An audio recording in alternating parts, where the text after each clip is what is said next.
Bismillahirrahmanirrahim. Assalamualaikum warahmatullahi wabarakatuh. Alhamdulillah wassalatu wassalamu ala Rasulillah wa bihi nasta'inuhu wa nastaghfiruhu wa natubu ilaihi wa asyhadu an la ilaha illallah wahdahu la syarika lahu wa asyhadu anna Muhammadan abduhu wa rasuluhu amma ba'du. Allahumma inna nas'aluka ilman nafi'an wa rizqan thayyiban wa 'amalan mutaqabbalan. Allahumma 'allimna bima yanfa'una wa 'allimna bima jahilna wa zidna hudan wa tawfiqan wa salahan ya rabbal alamin. Allahumma amin amin ya rabbal alamin. Jemaah rahimakumullah, puji rasa syukur kita panjatkan kehadirat Allah. Semoga kita mengharap ridhonya kita semua hadir di majelis ini, dan mudah-mudahan Allah Ta'ala mengkaruniakan kepada kita hidayah dan taufik, pengampunan dosa, dan kemudahan untuk mengikuti jalan surga-Nya kelak. Amin. Salawat dan salam mudah-mudahan senantiasa terlimpah curahkan terhadap suri teladan kita Habibana wa Nabiyana Muhammadin sallallahu alaihi wasallam, dan para sahabat dan tabi'in, dan bagi kita mudah-mudahan Allah harapkan syafaat Rasulnya di yaumil hisab. Amin amin. Jadi ikhwatihinullah, setelah sebelumnya biidznillah kita menyelesaikan tadabbur dari surat Al-Ma'arij, maka kita melanjutkan dengan pembahasan surat selanjutnya, yaitu surat Nuh. Sejauh yang kita ketahui, memang kisah Nabi Nuh ini Allah sebutkan di beberapa surat. Tapi khusus untuk surat yang kita kaji ini, judulnya pun Nuh, dan isinya 100% berbicara tentang kisah Nabi Nuh dan kaumnya. Dan ini jarang-jarang terjadi. Kalau di Al-Quran ada setidaknya 2 surat yang surat tersebut bercerita dari awal dan sampai akhir, bercerita tentang tema besarnya yang Nabi yang diceritakan. Yang saya maksud adalah Nabi Nuh alaihissalam, dari ayat pertama sampai ayat terakhir ceritanya tentang Nabi Nuh. Dan yang kedua adalah Nabi Yusuf alaihissalam. Surat Yusuf dari awal sampai akhir ceritanya fokus dengan kisahnya Nabi Yusuf alaihissalam.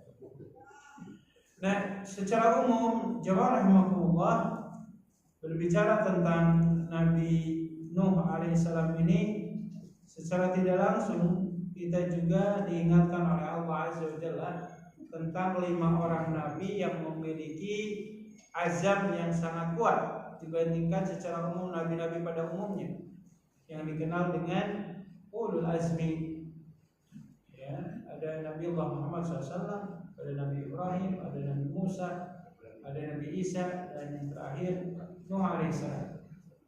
Nabi Nuh ini termasuk di antara 1 dari 5 nabi yang digadang-gadang atau disebut-sebut sebagai ulul azmi, mereka yang memiliki kekuatan kesabaran tingkat tinggi. Dan ini tercermin dari kesabaran dan perjuangan dakwahnya 5 orang nabi ini. Sebut saja yang kita kaji hari ini adalah kisahnya Nabi Nuh alaihissalam. Maka umpamanya dalam beberapa petikan ayatnya, salah satunya di surat Al-Ankabut ayat 14, Allah Azza wa Jalla menegaskan, "Walaqad arsalna Nuhan ila qaumihi falabitha fihim alfa sanatin illa khamsina 'ama." Kata Allah, dan sungguh kami telah mengutus Nabi Nuh ke kaumnya. Ya. Jadi di sini enggak disebutkan Nabi Nuh diutus ke seluruh umat manusia, tetapi ke kaumnya. Dengan catatan, kalau kata Imam Ibnu Katsir dalam kitabnya Al-Bidayah wa Nihayah, kenapa yang disebutkan di sini kaumnya, enggak menyebutkan kata-kata manusia? Karena salah satu pertimbangannya adalah jarak antara Nabi Adam dengan Nabi Nuh itu sangatlah sedikit. Dalam beberapa riwayat ada yang mengatakan sekitar kurang lebih 10 abad kurang lebih, mungkin hitungannya dalam beberapa riwayat. Sehingga jumlah manusia yang hidup di zaman Nabi Nuh alaihissalam pun tidak sampai mencapai jutaan orang. ya. Karena tadi rentang waktu antara Nabi Adam dengan Nabi Nuh itu sangat pendek. Tapi terlepas dari itu semua, Allah Azza wa Jalla kemudian menegaskan bahwasannya ketika Allah mengutus Nabi Nuh ke umatnya, Nabi Nuh kemudian tinggal membersamai mereka itu kurang lebih sekitar kata Allah al-fasanatin illa khamsina ama, 1000 tahun dikurangi 50 tahun. Jadi berapa? 950 tahun. Ini menarik nih, ya. Cara untuk memunculkan angka biar terlihat lebih besar ya caranya nyebutin angkanya yang bulatnya. 1000 tahun kurang 50 gitu. Soalnya kan langsung mengatakan 950 tahun dengan 1000 kurang 50 itu kan beda. Ketika ada orang umpamanya mau beli onderdil mobil atau motor, berapa harganya? 500 juta. Merasa gede itu 500 juta. Tapi kalau ditanya berapa harganya 500.000, nah karena belum ada jutanya terasa beriringan. Padahal 500.000 dengan 1 juta ya sama-sama baik, cuma hanya beda penamaan saja, ya pengistilah. Nah, kelihatan mahalnya kalau 0,5 juta. Nah dalam hal ini Nabi Nuh alaihissalam beliau membersamai umatnya, mendakwahi umatnya selama 950 tahun, dan disebutkan dalam beberapa kajian sirah itu bahwasannya kama amana ma'hu illa qalil, yang beriman kepada Nabi Nuh alaihissalam itu sangatlah sedikit. Imam Ibnu Katsir menyebutkan dalam kitabnya Al-Bidayah wa Nihayah itu jumlah pengikut Nabi Nuh alaihissalam setelah beliau mendakwahi umatnya selama 950 tahun tercatat yang beriman hanya 80 orang. Berarti 80 orang selama 950 tahun. Berarti berapa? Ya presentasinya yang masuk Islam 10 tahun satu orang. 1 tahun ya. 10 tahun 1 orang. 10 tahun 1 orang. Tapi beliau Masya Allah membersamai umatnya, dan beliau secara umum tidak pernah meminta kepada Allah agar umatnya diazab, kecuali ketika Allah Ta'ala sudah menginformasikan kalau di antara umatnya itu tidak akan ada lagi yang beriman. Jadi kalau kita baca di surat Hud ayat 36, jadi setelah 950 tahun Nabi Nuh berdakwah, yang izin Allah asbab wasilah dakwahnya 80 orang menjadi pengikutnya, setelah sekian lama baru Allah mengatakan wa uhiya ila nuhin annahu la yu'mina min qaumika illa man qad aman wala tabta'is makana ya'malun. Kata Allah Azza wa Jalla, dan kami wahyukan kepada Nuh, kata Allah, enggak akan ada lagi yang beriman kecuali yang sebelum-sebelumnya sudah beriman. Makanya kata Allah, fala tabta'is makana ya'malun, jangan kau sedih apapun yang dilakukan oleh orang-orang yang tidak beriman kepada Allah. Jadi ketika sudah diinformasikan gak ada lagi yang akan beriman, baru Nabi Nuh alaihissalam mengangkat kedua tangannya dan mengatakan, Rabbi anni maghlubun fantasir. Ya Allah, saya kalah ya Allah. Mungkin sudah mencapai titiknya. Setelah 950 tahun yang beriman cuma 80, dan Allah menegaskan enggak akan ada yang lagi yang beriman, kata Allah, enggak akan ada. Mau dakwahnya seperti apapun enggak bakalan ada. Barulah sesudah itu Nabi Nuh alaihissalam berdoa, anni maghlubun fantasir. Ya Allah, saya sudah maksimal dan saya merasa tanda kutip ya kalah dengan apa yang saya ikhtiarkan, maka berikanlah pertolongan bagi saya di hadapan hamba-hambamu yang kufur kepada Allah. Baru sesudah itu Nabi Nuhnya doa gitu. Ya setelah tadi ya dapat informasi nggak akan ada lagi yang beriman. Sehingga singkatnya ya di sini kita melihat bagaimana kesabaran dan keteguhan pribadi Nabi Nuh alaihissalam itu begitu kuat. Nah oleh karenanya turunnya surat Nuh ini itu diyakini dan dipercaya oleh mayoritas para ulama bahwasannya surat ini diturunkan sebelum Rasulullah hijrah dari Mekah ke Madinah, yang dikenal dengan surat Makkiyah. Nah ini penting karena di fase Mekah itu lebih panjang daripada fase Madinah. Di Mekah itu 13 tahun, di Madinah 10 tahun. Rasulullah SAW merasakan ya getir pahitnya berdakwah, mengajak orang-orang Quraisy untuk masuk Islam. Begitu amat susahnya izin Allah. Maka di tengah-tengah ujian yang begitu besar, Allah Ta'ala menurunkan surat Nuh yang ingin mengajarkan kepada Rasulullah SAW bahwasanya rentang waktu masa dakwah beliau belum ada apa-apanya dibandingkan dakwahnya Nabi Nuh alaihissalam. Itu 10 orang. Kalau kita jual produk 10 tahun satu produk, kira-kira masih mau dilanjut jualannya atau enggak? 1950 berarti 13 tahun 13 tahun 10 orang. Nah, ya kalau kita mau lanjut nggak jualan yang kayak gitu bahasanya. Nah, oleh karenanya Allah Ta'ala ingin menguatkan hati Rasulullah SAW bahwasannya apa yang dialami oleh beliau itu izin Allah, dibandingkan nabi-nabi sebelumnya belum ada apa-apanya. Sehingga singkatnya Allah menegaskan di surat Hud ayat 120, kata Allah, fakullan naqussu 'alaika min anba'i rusuli ma nuthabbitu bihi fu'adak. Dan seluruh dari apa yang kami ceritakan tentang kisah-kisah para rasul itu tiada lain dan tidak bukan untuk menguatkan keimanan yang ada di hati engkau. Jadi memang ada masanya ya, teknik dengan cara berkisah itu, menceritakan kisah sebulan gitu, untuk diambil ibrah dan pembelajarannya, itu cukup lumayan ampuh untuk mendidik dan menanamkan nilai-nilai keislaman atau keimanan dan keseharian. Nah, ini secara sekilas ikhwat yang Allah, bagaimana Nabiullah Nuh alaihissalam dihadapkan dalam kondisi beliau mendakwahi umatnya selama 950 tahun, dan di antara umatnya yang beliau dakwahi satu di antaranya adalah istri dan anak. Tapi kita tahu endingnya, ya.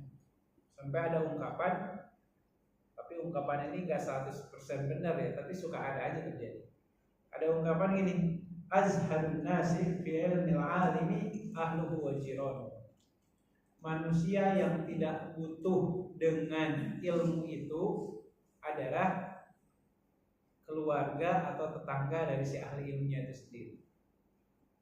Jadi ada ahli ilmu nih, dia kemana-mana, tapi di hadapan keluarga dan tetangganya ilmunya nggak diambil. Sampai istilahkan azhad, manusia yang paling nggak butuh. Makanya mungkin bisa saja umpamanya ada di antara kita yang populer di kampung sebelah, di kota sebelah, belum tentu terkenal di kampung sendiri. Banyak seperti itu, gitu ya. Ini PR bagi kita semua, wabil khusus anak pribadi dan jamaah sekalian, untuk bisa memainkan peran-peran kita di lingkungan kita. Baik, singkatnya ikhwat yang Allah, ketika bercerita tentang Nabiullah Nuh alaihissalam, Allah azza wa jalla menegaskan dengan petikan ayat pertama.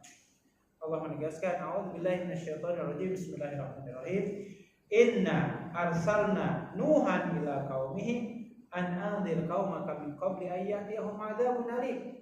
Kata Allah, sesungguhnya kami mengutus Nuh ke kaumnya.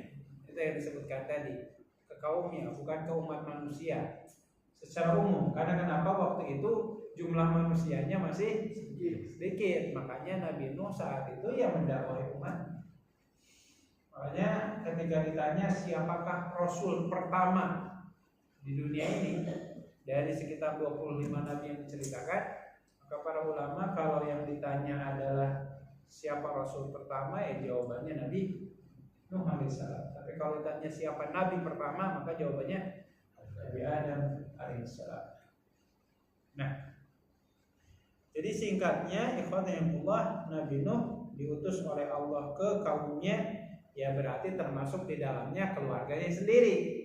Kaidahnya gitu. Apa yang diperintahkan oleh Allah? An anzir qaumaka min qabli ayyatiyahum adzabun alim. Tolong peringatkan kaummu terkait akan adanya siksaan yang pedih yang mungkin saja menimpa mereka. Jadi tugas seorang nabi itu ya memang secara umum dua ya, memberi kabar gembira dan memberikan peringatan secara umum seperti itu. Ya sampaikan. Urusannya seperti apa yang menentukan adalah Allah Azza wa Jalla. Baik. Jadi dalam hal ini Allah Azza wa Jalla kemudian mengutus Nabi Nuh alaihissalam ke umatnya dan perintahnya adalah untuk memberikan peringatan kepada kaumnya terkait kemungkinan akan ditimpakannya yang namanya azab yang sangat pedih. Maka saat itu pun sesuai perintah dari awal engkau memberikan peringatan, maka Nabi Nuh mengatakan qala ya qaumi inni lakum nadhirum mubin. Maka Nabi Nuh berkata kepada kaumnya, wahai kaumku, sesungguhnya aku adalah pemberi peringatan yang sangat nyata. Jadi kalau tugasnya berikan peringatan, udah berikan peringatan. Gak usah ditambah-tambah dengan yang lain. Gitu. Nah, selanjutnya apa? Ikhwatihimullah, selain diberikan peringatan, gak cukup peringatan saja, tetapi juga di sisi yang lain, setiap nabi dan rasul itu seruannya adalah menyeru umatnya untuk menyembah Allah. Maka di samping pribadi nabi atau seorang dai itu posisinya memberikan kabar gembira atau memberikan peringatan, di samping itu pula Allah menegaskan ani abudullaha wattaquhu wa'tiyun. Seru kaummu untuk menyembah aku atau menyembah Allah, bertakwa kepada Allah dan taatilah seluruh perintahnya. Nah, kalau sudah seperti itu, lantas apa yang akan Allah berikan kepada kita semua pada saat kita, atau bahasanya di saat umatnya Nabi Nuh dalam hal ini menyembah Allah, bertakwa kepada Allah dan taat kepada Allah. Maka Allah menjanjikan apa? Yaghfir lakum min dzunubikum wa yu'akhirukum ila ajalin musamma. Kalau Anda beribadah kepada Allah, janji yang Allah berikan yang pertama itu apa? Pengampunan dosa. Pengampunan dosa. Cuman pertanyaannya dosa apa yang dimaksud? Maka di sini ada kata-kata atau huruf min. Min itu maknanya bisa maknanya bisa dua. Bisa menunjukkan min litabi'id itu artinya menunjukkan sebagian. Jadi kalau Anda bertakwa kepada Allah, menyembah Allah, maka sebagian dari dosa Anda akan diampuni oleh Allah. Kenapa sebagian, enggak semua? Karena secara umum manusia itu dosanya itu kepada dua belah pihak. Yang pertama, kalau tidak hablum minallah, ya hukumannya hablum minannas. Dan yang kita yakini, dosa kita dengan hablum minallah, Allah Maha Pengampun. Tapi kalau dosa dengan hablum minannas, manusia Maha Penuntut. Itu yang membedakan. Kalau Allah Maha Pengampun, manusia Maha Penuntut. Ya, pentingnya kita meminta kelapangan dan pintu maaf dari orang-orang sekitar kita yang pernah kita zalimi. Karena kita yakin selama kita taubatnya nasuha, selama kita belum sakaratul maut, selama matahari belum terbit dari ufuk barat, gitu ya. Selama itu pula dosa-dosa kita atas izin Allah maafkan. Tapi kalau dosanya dengan sesama manusia itu yang berat. Ya, itu yang berat. Makanya kan kata Rasulullah ada yang namanya muflis. Apa itu muflis? Orang yang bangkrut. Orang yang bangkrut itu seperti apa? Dalam konteks yang ingin dipahamkan oleh Rasulullah, mereka yang selama hidupnya prestasi amalnya banyak, tetapi ucapan dan perilakunya banyak nyakitin orang. Akhirnya orang-orang yang tersakiti ini meminta apa? Meminta pertanggungjawaban, meminta ganti rugi. Dan masalahnya ganti rugi di akhirat nggak membutuhkan duit. Ganti rugi di akhirat gantinya adalah dengan amal soleh. maka amal solehnya yang dia lakukan diberikan kesimpulan, yang pernah disakitinya diberikan kesimpulan, yang sakitnya seterusnya. Dan ternyata ketika amal solehnya sudah habis, masih banyak orang yang dia sakiti.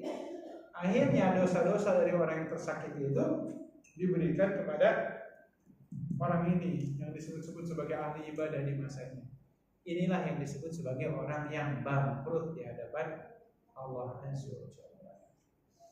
Maka hati-hati ya ikhwanillah berperilaku dengan orang-orang di sekitar kita, ya termasuk berperilaku dengan kaum kerabat kita ataupun dengan tetangga kiri kanan kita.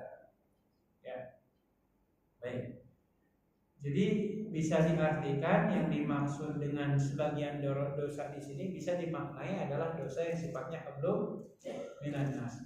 Atau bisa juga diartikan yang dimaksud dari sebagian dosa di sini adalah dosa-dosa kecil secara umum ya. Karena dosa besar akan terhapus dengan taubat. Kalau dosa kecil insya Allah terhapus dengan amal soleh kita. Maka kata Rasulullah, ittaqillaha aitsuma kunta wa khaliqin nasa bi khuluqin hasanin wa atbi'is sayyi'atal hasanata tamhuha. Kata Rasulullah, jagalah dan rawatlah ketakwaan kau dimanapun dimana engkau berada, dan termasuk dalam hal ini pergaulilah manusia dengan pergaulan yang baik. Dan kata Rasulullah, jikalau engkau sudah melakukan dosa, iringilah dosa itu dengan amal soleh. Insya Allah amal soleh itu akan menghapus dosa tersebut. Cuman mungkin pertanyaannya adalah yang dimaksud dosa kecil itu apa? Itu kan? Dosa kecil itu apa? Dosa besar itu apa? Kalau Imam Ibnu Rajab itu menyebutkan segala sesuatu yang dilarang di Al-Quran itu kategorinya dosa besar. Jadi berarti yang dilarang di Al-Quran apa aja? Banyak banget. Dan mirisnya ya Allah, di antara dosa-dosa yang sering disebutkan di Al-Quran itu adalah dosa melakukan kebohongan atau berdusta. Ayat-ayat tentang larangan berdusta itu jauh lebih banyak dibandingkan larangan melakukan dosa-dosa yang lain. Itu ya, fabi ayyi ala'i rabbikuma tukadziban. Nikmat mana lagi, nikmat Tuhan mana lagi yang kau dustakan? Ara'aita allazi yukadzibu biddin. Tidakkah kau memperhatikan orang yang mendustakan adanya hari pembalasan? Jadi ya kalau kita melihat di sini, wallahu alam ya, kalau definisinya dosa besar itu adalah yang dilarang di Al-Quran, maka berbohong termasuk kategori dosa besar. Wallahu alam. Nah singkatnya Allah menegaskan kalau kita beribadah kepada Allah, janjinya apa? Yang pertama, sebagian dari dosa kita diampuni oleh Allah. Dan yang kedua, yu'akhirukum ila ajalin musamma. Bisa jadi kata Allah Azza wa Jalla, dengan ibadah yang kita lakukan itu bisa menjadi penyebab, kalau istilah kita mungkin penolak bala, atau ditunda atau diundurnya azab yang akan Allah berikan sampai tiba masanya nanti. Maka ini salah satu hikmah yang ikhwan Allah. Jadi kalau ada orang yang melakukan kebaikan di lingkungan kita, meskipun mungkin hanya ada satu atau dua orang, tapi kehadiran orang seperti itu bisa menjadi jawaban untuk ditahan atau tertolaknya azab yang akan Allah berikan ke penduduk di kaum. Itu pentingnya ya. Maka dalam ada hadis, tapi hadisnya dhaif ya. Kata dalam hadis itu ada ungkapan la takunu imma'ah. Imma'ah itu janganlah kamu menjadi orang yang enggak punya pendirian. Seperti apa? In ahsanu ahsanu. Kalau manusia baik, kamu ke bawah baik. Wa in asau asau. Kalau manusia bobrok, ke bawah bobrok. Itu istilahnya imma'ah. Ya, orang yang tidak punya prinsip. Harusnya punya prinsip sendiri. Nah, jadi ikhwatan yang Allah, kalau kita beribadah kepada Allah itu bisa memberikan dua hal setidaknya dari ibadah itu. Satu, penghapusan dosa, dan yang kedua, tertahannya azab yang akan Allah berikan. Ya, kalau kita baca di surat Al-Anfal ayat 35, Allah menjanjikan bahwasanya Allah tidak akan mengazab manusia di muka bumi ini selama masih ada dua hal. Apa dua hal itu? Kata Allah, "Wa ma kana Allahu liyu'adzibahum wa anta fihim, wa ma kana Allahu mu'adzibahum wa hum yastaghfirun." Yang pertama, selama Nabi Muhammad masih hidup, Allah nggak akan menurunkan azab ke seluruh umat manusia. Itu yang pertama. Biidznillah Rasulullah SAW sudah wafat. Maka yang kedua, wa hum yastaghfirun, selama masih ada dari umatnya yang beristighfar. Jadi ini nih dua nih, salah satunya ketika Nabi Muhammad masih hidup, Allah nggak akan mengazab umat ini. Dan yang kedua, ketika masih ada yang beristighfar, melakukan ibadah. Jadi ya kita berdoa nih, adanya mudah-mudahan ini bukan bermaksud menyucikan diri kita ya. Kehadiran kita sholat berjamaah di masjid ini mudah-mudahan menjadi asbab wasilah tertahannya azab yang akan Allah turunkan ke kota Karawang ini. Bisa aja seperti itu. Mudah-mudahan. Ya kalau kita melihat, ya mohon maaf ya, alhamdulillah, kalau melihat tempat-tempat yang nggak benar, ya, bisa jadi kan mungkin dekat dengan lingkungan kita, ya diskotik, kan, apalagi tempat-tempat untuk, ya gitulah ya, mabok-mabokan, gitu. Ya, kita berharap adanya majelis-majelis seperti ini menjadi asbab wasilah Allah nggak menurunkan azab. Gitu. Baik. Nah, dalam hal ini Nabiullah Nuh alaihissalam menegaskan, inna ajalallahi idza jaa la yu'akhkhar law kuntum ta'lamun. Sesungguhnya yang namanya ketetapan Allah itu kalau sudah ditetapkan tidak mungkin akan diakhir-akhirkan kalau seandainya kalian mengetahui. Jadi prinsipnya kalau Allah ingin menurunkan azab atau musibah ke penduduk negeri, pada dasarnya nggak ada yang bisa nolak-nolak dan nahan-nahan. Karena itu bagian dari ketetapan takdir Allah. Tetapi ketika ada orang soleh yang ada di lingkungan tersebut, ya tadi akhirnya kehadiran orang-orang soleh itu menjadi asbab wasilah Allah menahan atau menganulir takdir terkait azab yang akan Allah. Kita ambil contoh yang mungkin pernah saya sampaikan terkait presentasi umat Islam yang masih sholat berjamaah di masjid. Ya, kalau di searching di Google itu ada berapa presentasi umat Islam yang masih sholat di masjid. Ternyata jumlahnya cuma 2%. 2%. Nah, sisanya di rumah. Mungkin ada juga yang tempat kerja, ada juga yang nggak sholat. Nggak sholat di rumah. Itu sholatnya sholat biasa, kalau sholat Jumat agak ramai. Iya, seminggu sekali. Seminggu sekali. Sholat itu di mana lagi? Ya setidaknya biidznillah, ya mudah-mudahan Allah melihatnya yang 2%-nya, jangan yang 98%-nya. Maksudnya kayak gitu. Allah. Baik. Nah, ikhwatillah, ini adalah mukadimah awal dari surat Nuh, di mana Allah menegaskan tugas pribadi Nabiullah Nuh alaihissalam itu adalah memberikan peringatan umatnya, mengajak umatnya untuk beribadah kepada Allah. Kalau seandainya ibadah kepada Allah itu mereka lakukan, maka tadi Allah mengampuni dosa dan Allah Ta'ala akan menahan azab yang akan Allah berikan. Baru sesudah itu, baru sesudah itu di ayat-ayat selanjutnya kita akan diperdengarkan bagaimana bukan keluhan, ya bukan keluhan, bahasanya curhatnya Nabi Nuh kepada Allah Azza wa Jalla. Dan memang sebaik-baiknya curhat itu kepada Allah, ya bukan di medsos curhat. Atau kadang curhat ke teman juga, kadang sama temannya dibocorin kemana-mana, kan? Niatnya curhatnya ingin tahu satu orang, bisa ingin tahu satu perumahan, kan? Makanya cukuplah ya rasa sedih, rasa sakit kita itu cukup Allah yang tahu. Maka dalam hal ini Nabiullah Nuh alaihissalam dalam kurun waktu berapa tahun tadi dakwahnya? 950 tahun. Pastinya nih jamaah sekalian, 950 tahun yang dilalui oleh Nabi Musa, pastinya kita yakin aja Nabi Nuh, pastinya Nabi Nuh itu sudah berusaha mencari cara-cara yang kreatif. Gak mungkin cara-cara dakwahnya sama kayak gitu aja. Pasti akan dicari itu. Kalau cara ini ditolak, buat yang cara yang lain. Cara yang lain ditolak, cara yang lain dan seterusnya.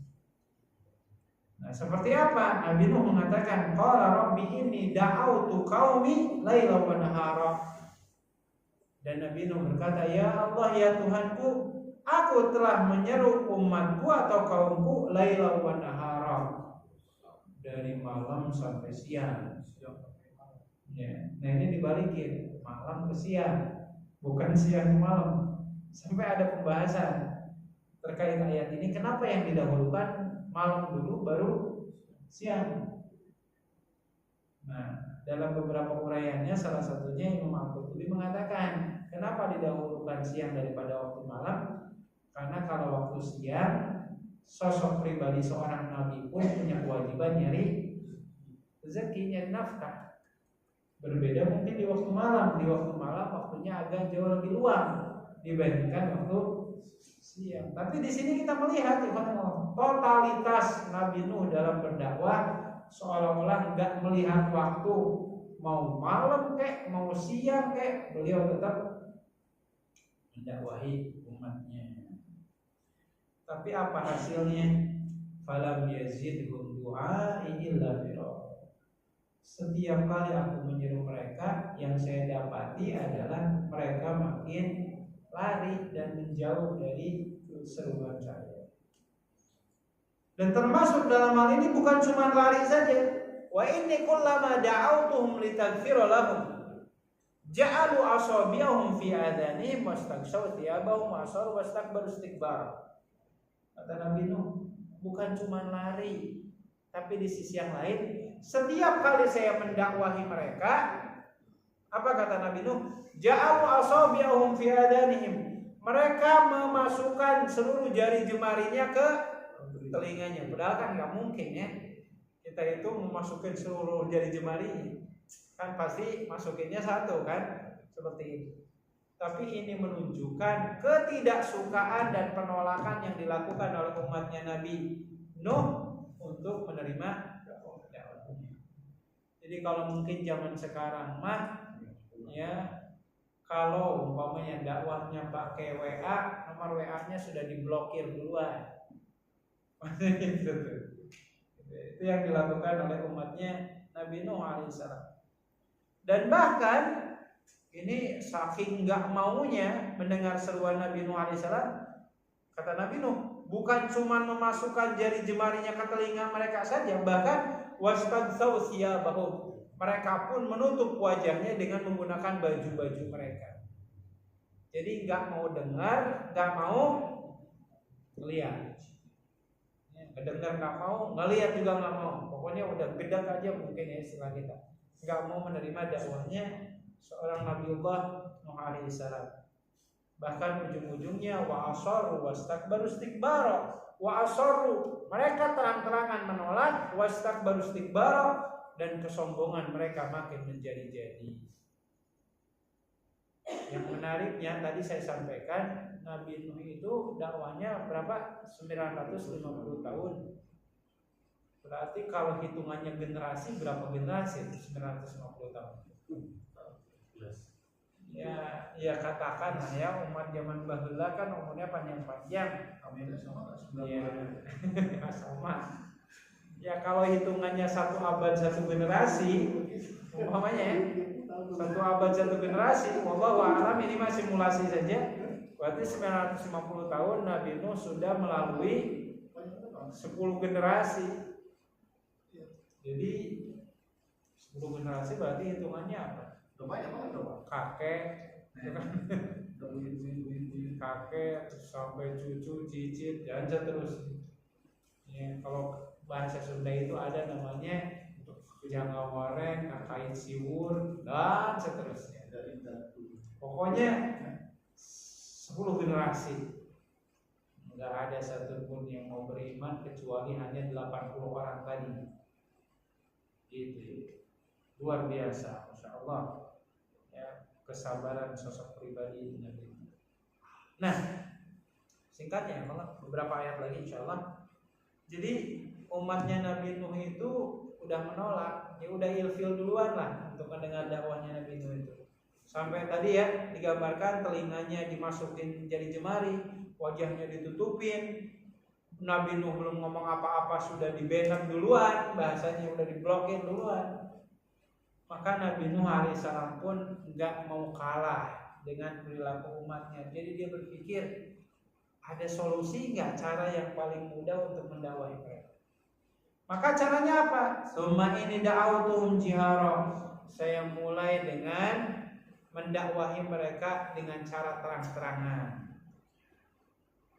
Summa ini a'lantu lahum wa asrartu lahum israra. Dan ketika dakwah dengan terang-terangan ternyata belum menuai hasil aja pada Allah, maka saya akan melakukan dakwah secara sirriyah.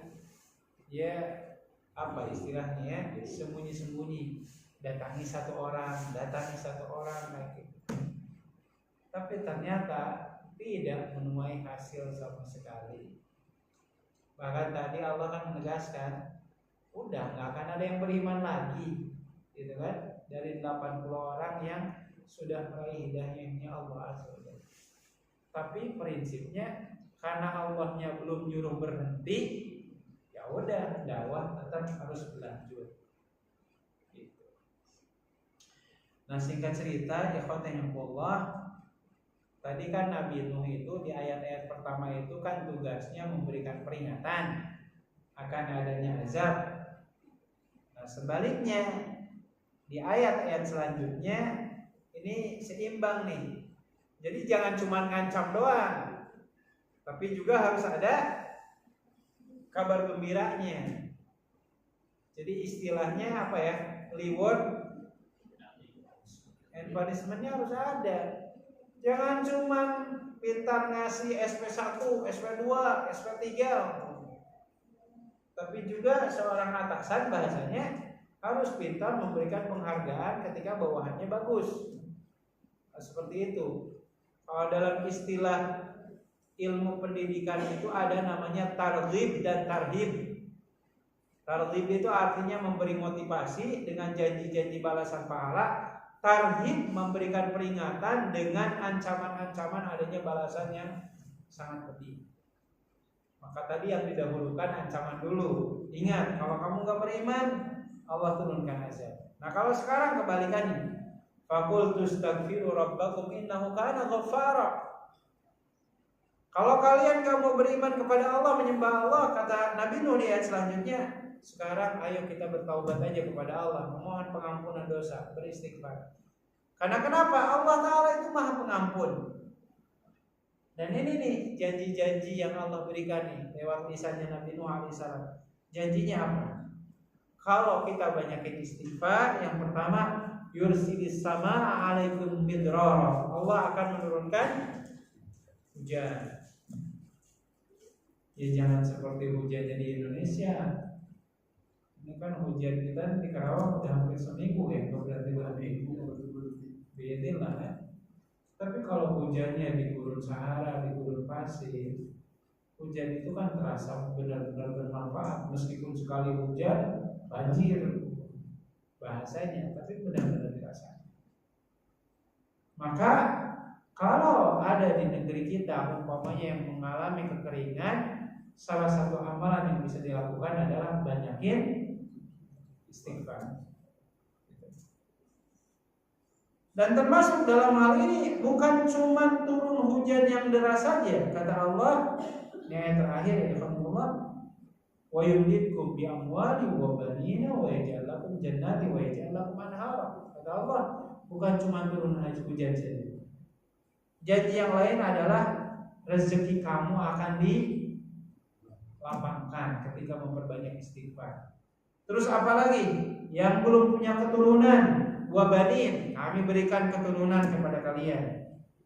Apalagi yang belum punya kebun, belum punya tanah, wa yaj'al lakum jannat, kami berikan kebun-kebun kepada engkau. Wa yaj'al lakum anhara, dan yang merasakan kesulitan dengan persediaan air minumnya, kami akan alirkan sungai-sungai yang sangat deras. Jadi singkatnya ya Allah, para ulama dalam hal ini mengatakan gini. Ini jadi catatan yang sangat penting ya Mas Taman. Yang saya maksud adalah gini.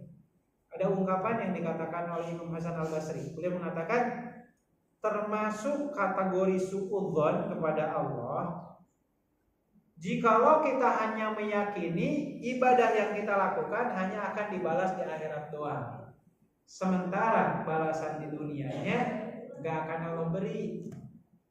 Itu suudzon kepada Allah. Padahal sebenarnya tadi ya, dari istighfar itu bukan cuma penghapusan dosa saja, tapi Allah menurunkan hujan, melapangkan rezeki, memberikan keturunan.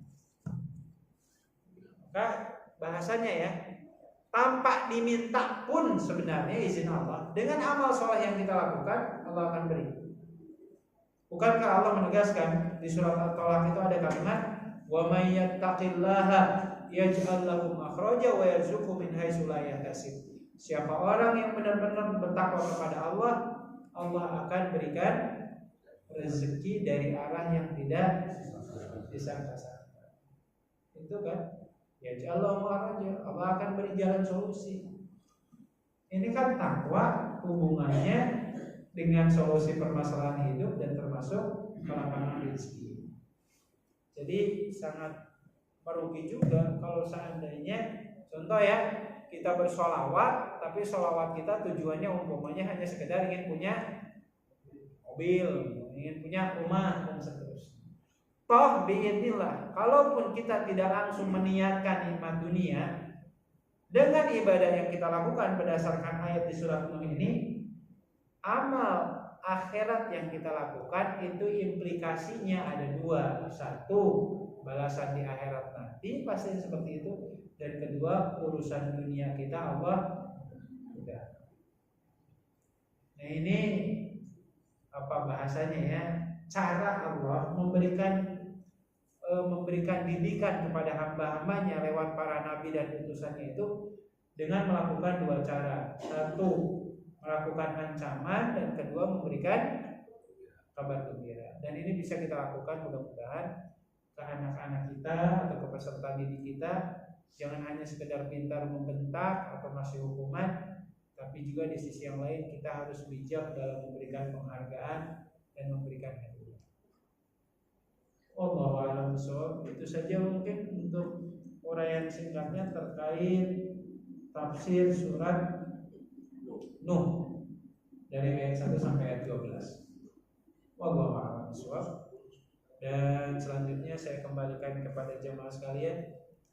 Berhubung malam sampai sudah sekian larut, matanya udah perih, ya kan, dan udah banyak yang ngantuk. Mudah-mudahan kalau sudah mendengar pengajiannya udah selesai, biasanya matanya seger lagi. Iya, Tapi materinya yang baru selesai ya. Kalau seandainya ada yang akan didiskusikan, monggo silakan. Setannya datang lagi gitu. Yang tadi terkait dengan dunia kalau Allah kan mungkin tadi disebutkan faktor dosa terhadap Allah sudah mengampuni. Insyaallah. Kalau dosa terhadap manusia itu istilahnya ya itu agak sulit karena tergantung dari orang yang tadi memaafkan. Kalau orang itu nanti yang merasa salah dan meminta maaf, terus yang yang tidak mau memaafkan, contohnya ada sedikit memaafkan, itu berarti yang minta maaf kan seharusnya yang punya dosa, yang meminta maaf, itu seharusnya kan punya etiket baik, betul, etiket baik supaya diampuni. Tapi kenyataannya di sana itu itu enggak susah maafin. Nah itu yang malah yang benar-benar punya dosa dimaaf, yang itu nggak punya dosa akhirnya malah berdosa atau ada maaf. Iya. Tidak ada maaf buat kamu. Iya. Jadi ikhwatin Allah, memang secara umum ya, kalau kita melihat dalam posisi meminta maaf dan memberi maaf, sebenarnya dua-duanya kan sama-sama berat untuk kita lakukan. Tapi akan jauh lebih berat ketika kita memaafkan kesalahan orang. Gitu. Nah, selama orang yang bersalah itu datang ke kita, minta maaf baik-baik, atau bahkan mungkin ada hak yang seharusnya kita miliki tapi dia rampas, dia sudah kembalikan, maka secara umum sebenarnya urusan dia dengan kita itu sudah selesai. Ketika dia benar-benar sudah minta maaf, atau tadi ada hak kita yang diambil, dia balikin semuanya. Gitu. Itu secara umum sudah selesai. Nah, yang berlaku sesudah itu adalah urusan orang yang gak memaafkannya dia dengan urusan dia gak memaafkan dengan Allah Azza wa Jalla. Jadi Allah Azza wa Jalla akan memberikan semacam pertanyaan, kenapa ya saya gak maafin dia? Jadi kalau tidak salah, mungkin nanti silahkan dicek ulang kalau tidak saya salah ya, di surat An-Nur ayat 21. Ini asbabun nuzulnya, ini terkait cerita hadisul ifki. Hadisul ifki itu kisah di mana Aisyah radhiyallahu ta'ala anha dituduh telah melakukan perselingkuhan. Mungkin kita pernah dengar ya, dituduh berzina dengan seorang sahabat Nabi yang bernama siapa lagi? Sofwan bin Utsal namanya. Kan dituduh seperti itu. Yang mirisnya, yang menyebarluaskan cerita ini bukan hanya orang-orang yang benci kepada Rasulullah, tapi salah satunya adalah saudara sepupu dari Aisyah yang tiada lain adalah keponakannya Abu Bakar, namanya Mistah bin Usasa. Abu Bakar marah banget saat itu ketika tahu justru yang menyebarluasinnya itu salah satunya keponakannya sendiri. Padahal kalau kita baca dalam sejarah, Mistah bin Usasa ini, keponakan Abu Bakar ini, untuk kehidupan sehari-harinya dibantu sama Abu Bakar. Sampai akhirnya ketika tahu, maka Abu Bakar itu sampai bersumpah, demi Allah, mulai sekarang putus hubungan dan saya tidak akan lagi memberikan pertolongan kepada Allah. Meskipun kan Mistah bin Usasanya minta maaf kepada Abu Bakar, tapi kan konsekuensi dari nuduh orang berzina tanpa bukti itu kan dihukum cambuk kan. Nah maksudnya Mistah bin Usasah dihukum cambuknya sudah 80 kali cambukan. Jadi urusan dia dengan Allah secara umum sudah selesai. Ya, Anda menuduh tanpa bukti dicambuk, padahal cambuk selesai. Nah Mistahnya kemudian datang ke Abu Bakar minta maaf. Abu Bakar berat, bahkan tadi sampai bersumpah kan saya gitu. Sampai Allah Ta'ala di ayat ini mengatakan wal ya'fu wal yasfahu ala tuhibbuna ayaghfirallahu lakum. Kata Allah, maafkan dia dan lapangkan lapangkan dada engkau wahai Abu Bakar. Ala tuhibbuna ayaghfirallahu lakum, sebagaimana dia ingin dimaafkan oleh engkau, apakah engkau tidak punya keinginan dosa engkau dimaafkan oleh aku, kata Allah. Sampai seperti itu.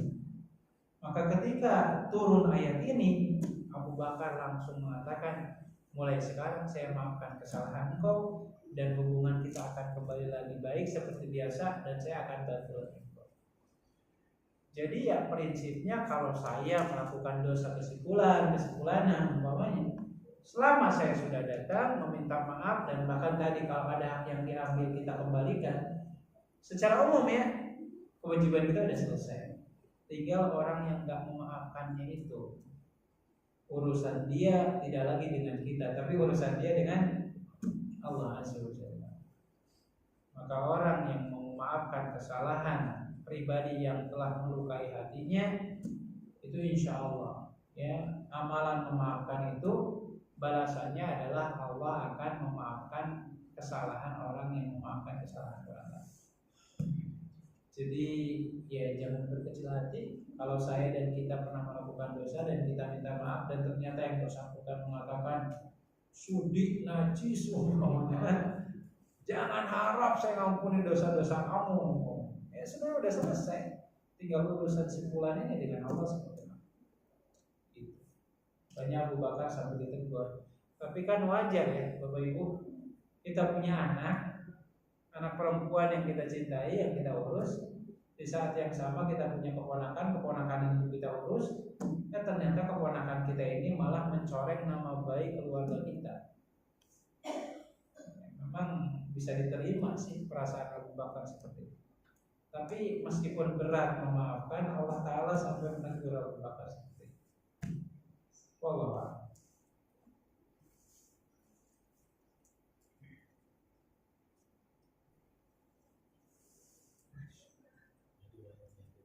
Pak Yadi mau nanya Pak Yadi?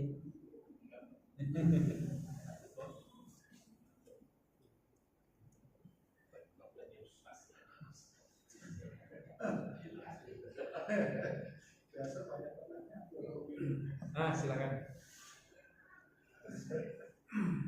Mengenai periode kenabian. Iya. Jadi kalau di total, karena ada yang bilang katanya periode manusia itu 5.000 tahun. Kalau periode kenabian ini dari Nabi Adam sampai Nabi Muhammad itu kira-kira sudah 5.000 tahun. Jadi ada yang nebak-nebak sih sebenarnya. Saya masih teringat ya, ini ada sebuah buku tahun 90-an, 1990-an. Penulisnya itu orang Mesir, namanya Amin Jamaluddin. Tapi dia bukan seorang praktisi ilmu. Jadi dia hanya sekedar hobi baca, dan buku yang dia baca pun bukan hanya buku tentang keislaman, sampai buku-buku dari ajaran agama lain pun dia baca. Nah, dia menulis buku judulnya Umur Umat Islam. Katanya nih, setelah dia menelusuri keterangan-keterangan dari beberapa hadis, meskipun setelah dikoreksi hadisnya dhaif, lalu kemudian dia kuatkan lagi katanya dengan keterangan di kitab Injil dan kitab-kitab suci yang lain. Menurut versi dia, ketemulah angka kalau umur umat Islam itu hanya sampai 1.500 tahun. Itu tuh. Sampai bukunya itu diterjemahkan kan di negeri kita sampai laris manis.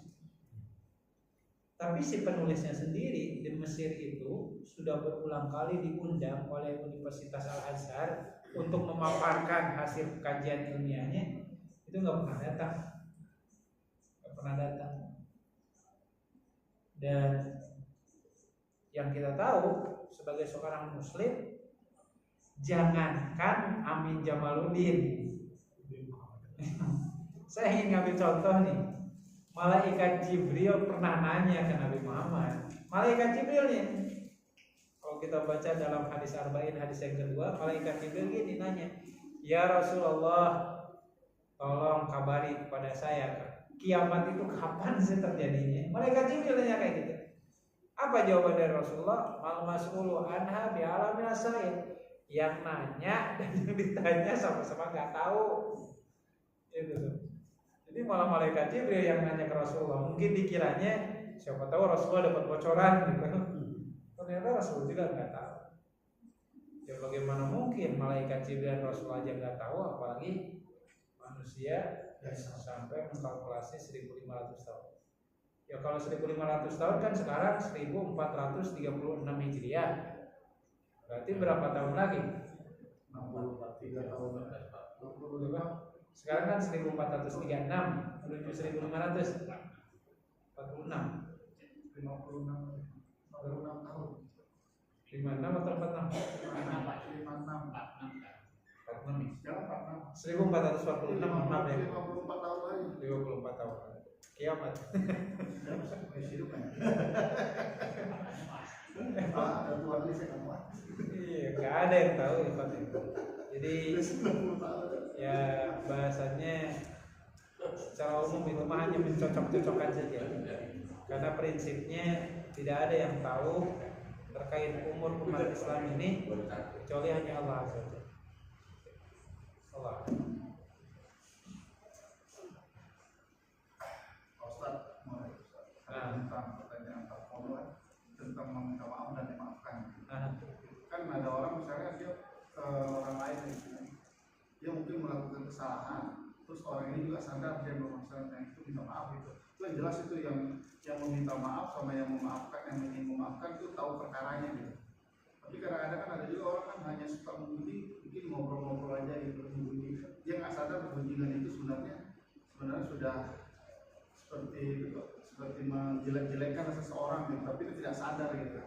Terus yang ini ketika lebaran datang gitu, segala dosa saya gitu, tanpa mengungkapkan kan nggak bisa juga ingat apa sih dosa saya ke dia gitu. Pokoknya semua dosa. Minta maaf. Nah itu gimana hukumnya gitu ya, maksudnya kan kadang-kadang kan namanya manusia kan kita nggak sadar juga kan, kadang-kadang mereka mungkin ngobrol adalah terus kalau kita minta maaf saya nih salahnya ini kan mungkin juga kan satu-satu salah dikasih tahu gitu kan. Terus kita jumpa seseorang minta maaf gitu kan segala kesalahan apa itu afdal atau enggak ya gitu. Prinsipnya gini, khatamullah, sebuah dosa yang sudah Allah tutup rapat itu tidak bijak kita untuk umbar. Ya, tidak bijak untuk kita umbar. Bahkan justru kalau kita menampakkan aib kita, mungkin kemadorotannya malah makin besar. Makanya Rasulullah SAW ambil contoh ya, denda bagi orang yang suka menggibah. Apa kata Rasulullah? Kafaratun man igtabdau antastaghfir lahu. Sanksi bagi orang yang menggibah itu adalah mintalah pengampunan dosa untuk orang yang digibahinya. Jadi bukan berarti kita datang ke si A ke si B terus kita ngomong, Pak, mohon maaf ya, tadi saya ngomongin Bapak nih. Yang ada malah ditabok nanti gitu kan, yang tadinya mau minta maaf malah jadi berantem. Ambil mangganya.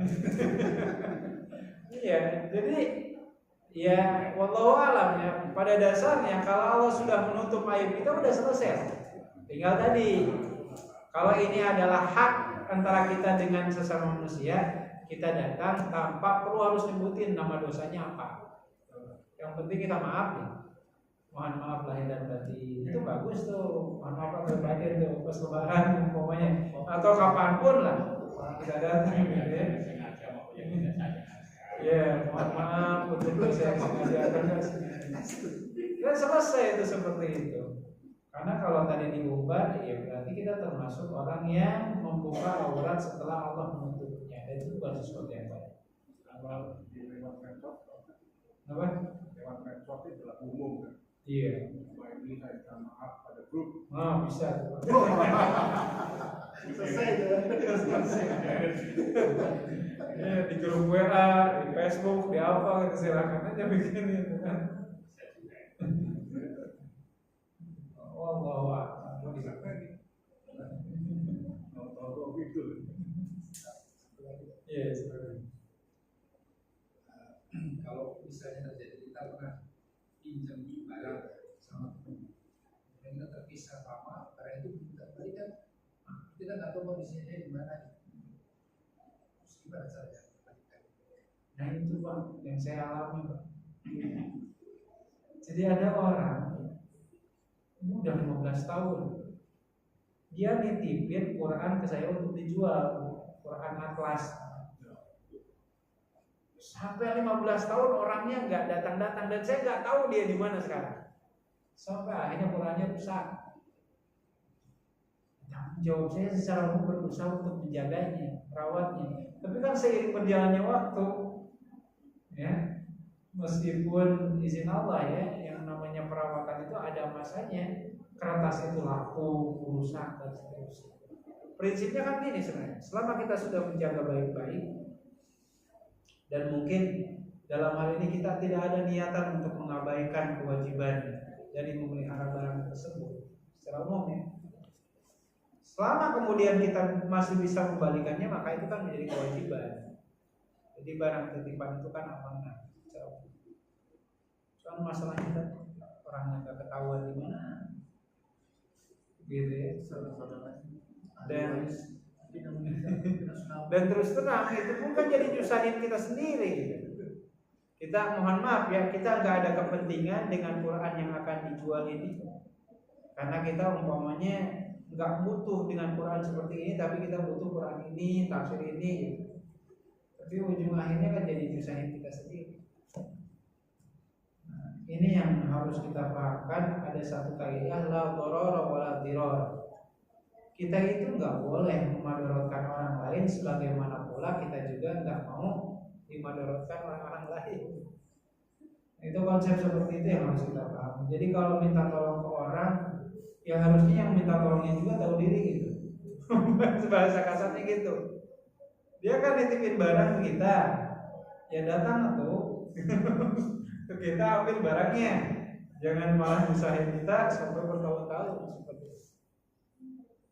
Mudah-mudahan kalau seandainya suatu saat teman kita datang, ya barangnya bisa kembalikan lagi, meskipun dalam kondisi rusak. Dan kita katakan, saya sudah mencoba untuk menjaganya, disimpan di lemari tertutup, tapi pada lama rusak. Ini yang bisa saya lakukan. Selebihnya, ya saya mohon maaf. Bayar. Enggak bayar. Bayar enggak? Itu kan cuma nitip doang gitu. Wow, Pak. Itu kasusnya kalau kita dititipin. Iya. Kalau kasusnya kalau kita yang pinjam, Ya berarti otomatis tanggung jawab kita. terus cara kembalikannya gimana? Kan dia juga nggak tahu gimana. Iya. Cari orang. Kan kita teringat lah kisah yang 3 pemuda yang terkurung di gua. Salah satunya ya, salah satu di antara mereka itu yang mohon maaf mempekerjakan seorang karyawan. Pas tiba gajian karyawannya nggak datang-datang kan. Nah akhirnya udah deh duitnya beliin domba aja sepasang. Ternyata dombanya iya kan bertahun-tahun nggak datang tuh orangnya. Satu lembah itu isinya domba semua. Pada Allah setelah bertahun-tahun orangnya datang mau ngambil gajinya. Apa kata orang tersebut? Gaji kamu tuh di sana, di lembah sana, ambil semua dombanya tuh. Berarti kan kita punya kewajiban tuh. Ya bahasanya ya. Kalau merasa tertitipi, apalagi kita mengambil kemanfaatan dari barang tersebut, nah, itu berat kan. Apalagi kita minjem, ya kalau minjem kan harus dibalikin lagi kan. Dibalikin lagi. Bahkan saya teringat ini, ada salah satu koperasi milik Muhammadiyah di daerah Jogja ingin menguji kejujuran nasabahnya itu dengan cara dititipin uang 2.000. Jadi nasabahnya dikumpulin, ini saya nitip ya 2.000 dan si nasabahnya nggak jeli gitu. Jadi mereka berpikir kalau saya pinjam dulu kan sementara waktu nggak apa-apa, yang penting nanti pas giliran ditagih balikin lagi 2.000 kan. Ternyata oleh pengelola koperasi itu sudah dibuat rincian, jadi bukan cuma 2.000 doang, tapi nomor seri uangnya pun sudah dicatat. Jadi ketahuan orang yang amanah dan enggaknya. Sehingga ketika tiba waktunya balikin uang 2.000, kalau yang amanah ya nomor seri tetap sama, jadi uangnya sama gitu, nggak dipakai. Kalau yang nggak amanah kepikirannya yang penting 2.000 balik lagi 2.000. Wah ini nggak benar kalau gitu. Jadi kalau kita minjem, bahasanya kalau minjem ya balikin lagi sesuai dengan kondisi. Pinjam pulpen, ditulis kan kita minta itu balikin. Seperti itu berat. Makanya minjem kan. Berarti itu ada dalam tanggung jawab kita. Berat. Terus kalau minjem terus kalau bicara itu kan berluas lagi ke hak sewa menyewa misalnya. Ya. Misalnya kita sewa rumah gitu kan, atau kita menyewakan rumah. Ketika kita sewakan rumahnya kondisinya bagus nih, catnya bagus, jalannya bagus, pintunya bagus, kamar mandi yang bersih, segala bersih. Setelah disewa, terus yang nyewanya harusnya kan mengembalikan dalam kondisi bagus juga kan. Saat apa kalau setelah dipakai ya sebagaimana janjinya dibalikan, itu gimana tuh? Nah itu pentingnya ada janji di awal, perjanjian di awal itu akarnya. Bahkan gak cuma itu doang, sampai ada pembahasan gini, kalau rumah kita ada pohon mangganya di depan, apakah pohon mangganya itu sudah termasuk yang disewakan atau tetap milik kita ketika mangganya berbuah, gitu kan? Kadang aja ada yang seperti itu kan. Nanti yang kontraknya kan bingung, ini mangganya berbuah nih, masuk biaya kontrakan atau tetap milik yang punya rumah kan kayak gitu. Jadi di awal memang penting harus kita buat akad perjanjian bahwasannya rumah dalam kondisi baik. Ketika nanti mau menyelesaikan masa kontraknya, umpamanya wajib dikembalikan seperti kondisi semula. Itu harus seperti itu dari awal. Kalau nggak ada perjanjian, tapi rata-rata kan lupa tuh perjanjian seperti itu ya. Nah itu Berarti berarti yang sewa nggak salah. nggak salah, berarti dikembalikan ke pemilik rumah. Kondisi dengan kondisi lain. Asik loh ya. Ya, kalau dapat orangnya yang baik, ya baik. Ya mereka kan pikirnya ya kan kita udah nyewa rumah Anda, Udah bayar gitu ya. udah bayar, urusan rusak atau apa kan nyewa. Sama Iki sendiri lah yang pakai uang sewa gitu. Ya kan itulah ya jadi pembelajaran buat kita. Bagaimana kalau kita menyewakan sesuatu, buat akad tertulis di awal. Harus seperti ini, harus seperti ini. Kalau gentengnya bocor, siapa yang akan ganti gitu kan? Harus seperti itu. Wallahu a'lam. Baik, mungkin ikhwan yang karena sudah larut, kita cukupkan dulu kajian saya di sini. Mudah-mudahan memberikan kemanfaatan bagi kita semua dan akhirnya kita tutup dengan istighfar, hamdalah dan doa kafaratul majlis. Astagfirullahaladzim, astagfirullahaladzim, astagfirullahaladzim. Alhamdulillahirabbil alamin. Subhanakallahumma wa bihamdika, asyhadu an la ilaha illa anta, astaghfiruka wa atubu ilaik. Assalamualaikum warahmatullahi wabarakatuh.